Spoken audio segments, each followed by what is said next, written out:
Chain's wonderful office. Thank you for inviting us. It actually exists. It's not like the movie Sneakers, where a week later you're going to find that it's all empty. Now, N-Chain obviously specializes in blockchain technology research, which is incredible. And there are over 700 patents related to blockchain. Obviously, there's been a recent, you guys have started hitting 128 megabyte blocks, which is incredible. And also, I think you're a tireless blogger. Obviously, you're an educator, you help people as well. And I would say one of the most historical Bitcoin developers of all time, if that might be fair. Well, thank you. So welcome, and I just wanted to obviously we interviewed and worked with, had a chat with Jimmy Nguyen, and if you guys want to check that video out, you can check it out as well. And he talked about the new 128 megabyte blocks with Bitcoin SV as well. And I just wanted to start, Craig, by talking a little bit about Bitcoin SV's goals for 2019, and just to recap that to help everyone out. Oh, my goals are very simple. Global plumbing, that's about it. So we want to be the financial system plumbing, the economic plumbing, the communications plumbing for the world. It's a nice simple system, it scales. While the next couple of years we'll be up in the terabyte range per blocks. We'll be doing millions of transactions a second as everyone else is arguing about their pump and dump scams. Which is basically just a Usenet, penny and pink sheet scam revisited, and the SEC starts tracking them back. We'll just be there scaling. That's it. Awesome. Let's talk about that. In your most recent post, you talked about ending the manipulation of the financial system, and you talked about a lot of really important things like anti-money laundering and things like that. So how can Bitcoin be used for that? So imagine a single blockchain, not this idea like people like CZ or Roger Ver or whatever else, or anyone out there trying to scam people out of their money want. It's the idea of a single ledger. If anyone can have two books, then there's no single ledger by definition. So as soon as you have the ability to have someone register a single key, and then under that key pseudonymously create a set of accounts and records that government authorities, that regulators, that auditors and shareholders can all view independently, then you have a way of actually recognizing any fraud as it's happening. Anyone can start viewing that. And that's what people don't get. Shareholders have a right to view all those records.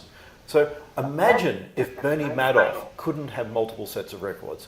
This is with Sarbanes-Oxley, 302, 404, etc., where you are actually required to have worm media, which is write only, read many. And now what they did would be having DVDs and CDRs that would actually have write only, so write media that can't be changed or anything like this, except that have multiple copies.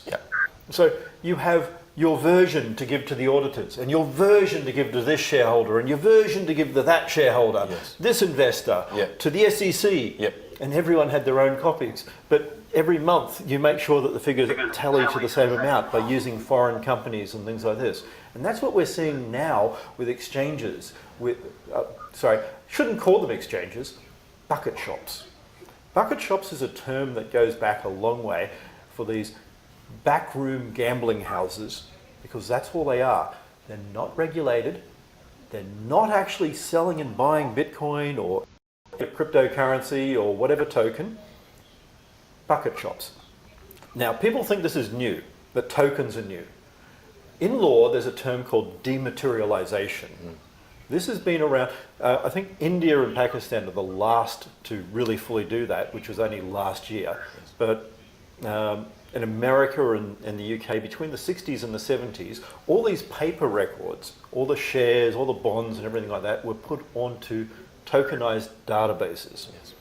Now, so that's nothing new. I was actually involved with the Australian Stock Exchange as they moved, and I actually worked when I was in high school in the Brisbane Stock Exchange for a little while, I did a stint where I was a chalk boy and did a whole lot of backroom stuff with paper and all the rest. So I've seen both sides of it.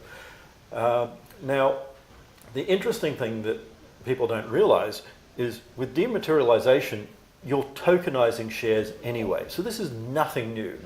And in the 90s, there were things like MyGo, which was sued by the SEC because they were a decentralized offering.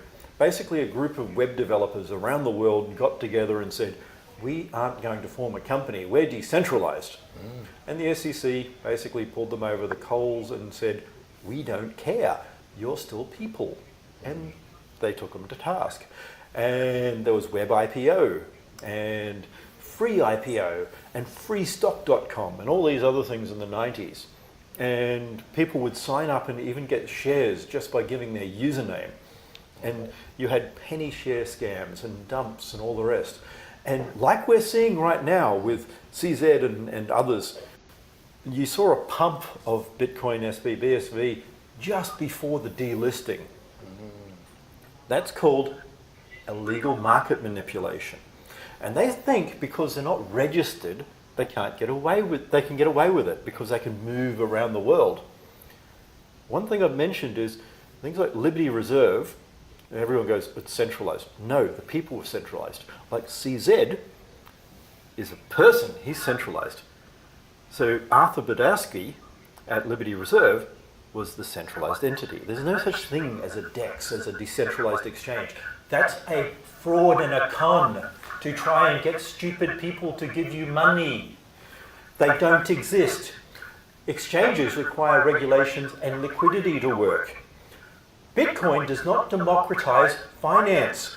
That is the liar and con man view of it. They're saying, give me your money because I can get around the law and take it from you. You're too stupid. I own that bridge. I own Brooklyn Bridge. I'm going to sell you Brooklyn Bridge. This is an old thing. They want to paint me this way because they don't want law. They want their cons. This is the big fight at the end, trying to grasp and hold on to their con men status. They want to keep going with this. People like John McAfee, who built a career out of being a con man. Yes, I'm saying that. Please sue me, Mr. McAfee. I've actually got some evidence on you. I want you in court. Mr. McAfee, who charges for conning people and making token scams. And that's what they are. These are token scams. You know how much has been developed out of any ICO? Nothing. Nothing ever. There's not a single thing. You know what you do to raise money? You create a business. You sell, you buy, you make. You don't create a token and do things. Like at token 2049, I got annoyed because there was a guy before me and he's standing up there going, I raised this ICO and I made $50 million and I wouldn't be able to do that in the normal world. The idea didn't work. But hey, it's okay because now I can try something else when I get a new idea. And he didn't give any money back. You know what that is? Theft. That is theft. It doesn't matter what system you're under. He is a thief. Very simply. If you fail, if you pivot, and if you pull down your industry, you give back the money. That's what shareholder rights are about. This is not about protecting the loser ICO scam dumper. It's about protecting the investor. And that's what Bitcoin does. It has an immutable ledger. Every ICO will be tracked. The problem in the 90s was people deleted all these records. All these guys got away with this scam stuff and very few, maybe 1 or 2% of them went to jail. Now, and it's a 20-year thing here, 20 years later, someone can dig this up and put you in jail because you are a scammer. That's what Bitcoin's about. That's awesome. And I guess, you know, with that, Craig, is that why you created Bitcoin? Yes, that and a few other things. So some people look at the sort of global distribution of banks, finance, and whatever else, and they don't understand that if I started Bitcoin in 2007, it happened before all the global financial crisis and everything like that really kicked in. Yeah. There were a few people warning of it, but there's always people warning of these things. And that was never the issue anyway.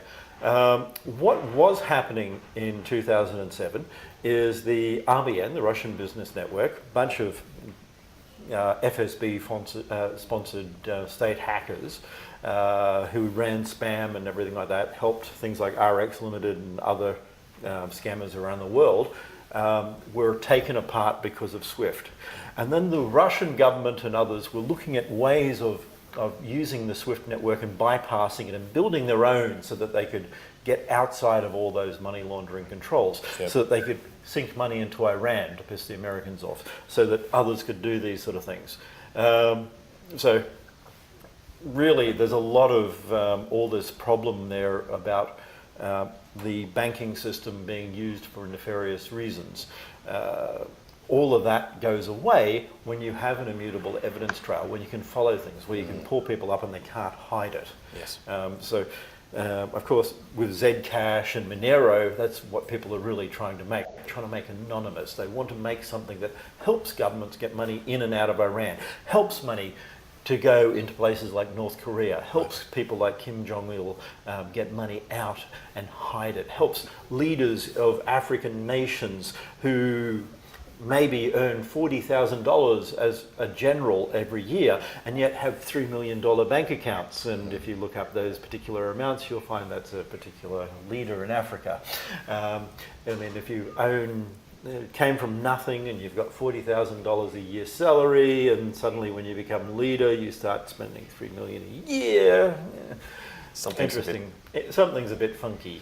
Yeah. So really, it's about those sort of areas. So I had people I knew. I won't go into names and whatever else, but because I was involved, I used to go to things like DEF CON and all these sort of conferences. Yeah. I used to be heavily involved with SANS and other hacker conferences. I used to have friends who actually worked with GCHQ and other areas, mathematicians, etc., whose job was effectively to infiltrate DEF CON conferences and be like a hacker and get to know the hacker groups and other fun things. And it was always funny because I'd be there and I was always an outcast anyway because I have different views on security than most of these people.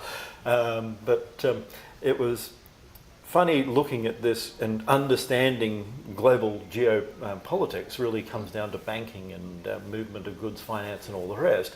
And having people think, oh, big bad banks and the Wall Street Occupy movement and everything else that really I was against, start taking it over. I mean, WikiLeaks, who I say basically suck, I'd written as myself at the time saying how bad they are. And yes, everyone loves to say WikiLeaks, except has anyone noticed that they never report anything about Russia? They never report anything about certain aspects of Syria. Effectively, they're a very anti-growth, anti-West leak things to have a particular false point of view.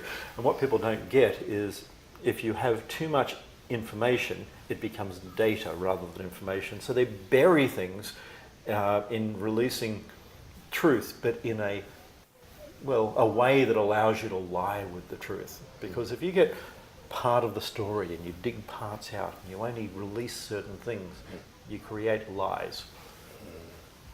Makes sense. And